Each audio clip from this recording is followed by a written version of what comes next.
मंडळी, आज आपण चटकदार असं गाजर आणि मुळ्याचं लोणचं कसं करायचं ते बघणार आहोत. खूपच मस्त असं हे लोणचं तयार होतं आणि त्या लोणच्याचा मसाला कसा करायचा तेही आपण बघणार आहोत. चला मग पटकन रेसिपीला सुरुवात करूयात. नमस्कार मंडळी, ऋतुराधा रेसिपीजमध्ये तुमचे मनपूर्वक स्वागत आहे. आता यासाठी साहित्य काय लागणार आहे ते बघूया. इथं मी गाजर आणि मुळा स्वच्छ धुवून त्याची सालं काढून असे उभे काप करून घेतलेत. तसेच मसाल्यासाठी धने, बडीशेप, मोहरी, जिरे प्रत्येकी 1 चमचा आणि मेथी दाणे अर्धा चमचा घेतलेला आहे. आता प्रथम आपण लोणच्यासाठी लागणारा मसाला करून घेऊया.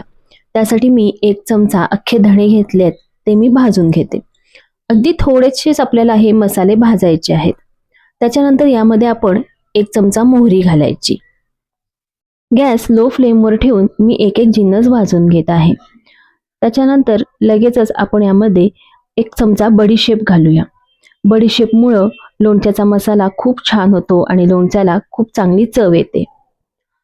आता बडीशेप झाल्यानंतर आपण त्यामध्ये 1 चमचा जिरे घालूया आणि एक अर्धा चमचा मेथी दाणे घालायचे. आता मेथी दाणे घातल्यानंतर फार वेळ काय आपल्याला हे जिन्नस भाजायचे नाहीत. तसंही मसाला त्याचं फक्त मॉइश्चर जाईपर्यंतच आपल्याला हे भाजायचे आहेत. जर हे मसाले भाजले गेले, लालसर झाले तर तयार होणारा मसाला कडवट होऊ शकतो. आता आपले हे मसाले भाजून झालेले आहेत. आपण आता हे गार करायला ठेवूया. मसाला गार झालेला आहे. आता आपण ह्याची बारीक पूड मिक्सरमधनं करून घेऊया. ही अशी बारीक पूड तयार झाली. हा लोणचे मसाला तयार आहे. आता आपण लोणच्यासाठी तेल गरम करायला ठेवलेलं आहे. त्यासाठी मी 2 ते 3 चमचे तेल अगदी कडकडीत गरम करणार आहे आणि ते पूर्ण गार झाल्यावर मगच लोणच्यात वापरणार आहे. इथं आपलं तेल गरम झाले. आता मी गॅस बंद करते आणि तेल गार करायला ठेवते.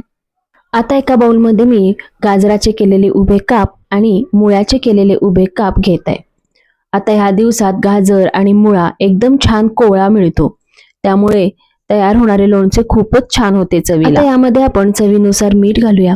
एक अर्धा चमचा हळद घालायची, एक पाव चमचा हिंग घालायचंय आणि आपल्या आवडीनुसार लाल तिखट घालायचंय. आता इथं मी बेडगी मिरचीचं तिखट वापरलंय, त्यामुळे लोणच्याला रंगही छान येईल. आणि त्यानंतर आपण जो मसाला केलाय तो सगळा मसाला यामध्ये घातलाय. आता इथं मी साधारण 1 गाजर आणि 1 मुळा घेतलाय आणि त्या प्रमाणात सर्व जिन्नस घेतलेले आहेत. आता हे सर्व मिश्रण चांगलं एकजीव करून घेऊया. सगळा मसाला व्यवस्थित एक समान सगळीकडे लागला पाहिजे. सगळा मसाला व्यवस्थित लागलाय. आता गरम करून गार झालेलं तेल आपण यामध्ये घालूयात. पुन्हा एकदा सर्व मिश्रण चांगलं एकजीव करून घेऊया.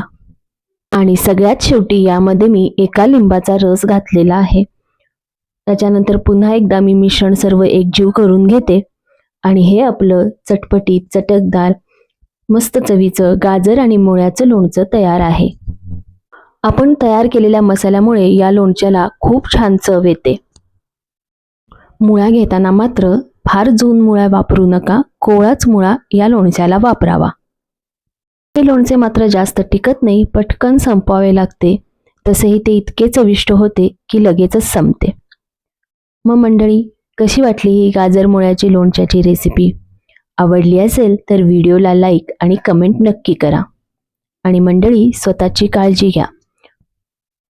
असे मस्त मस्त खाण्यासाठी स्वस्त राहा आणि स्वस्त राहण्यासाठी असेच मस्त मस्त खात राहा. त्यासाठी आमचे चॅनल सबस्क्राईब करा, कारण अशा मस्त मस्त रेसिपींबरोबर जुन्या पारंपरिक रेसिपी आम्ही आमच्या चॅनलवर नेहमीच दाखवत असतो. बेल आयकॉनचे बटन प्रेस करून ऑल नोटिफिकेशनवर क्लिक करायला विसरू नका, म्हणजे नवीन नवीन रेसिपीचे अपडेट्स तुम्हाला येत राहतील. ही रेसिपी आपल्या मित्रमैत्रिणींबरोबर, नातेवाईकांबरोबर जास्तीत जास्त शेअर करा. आणि ही रेसिपी शेवटपर्यंत बघितल्याबद्दल धन्यवाद.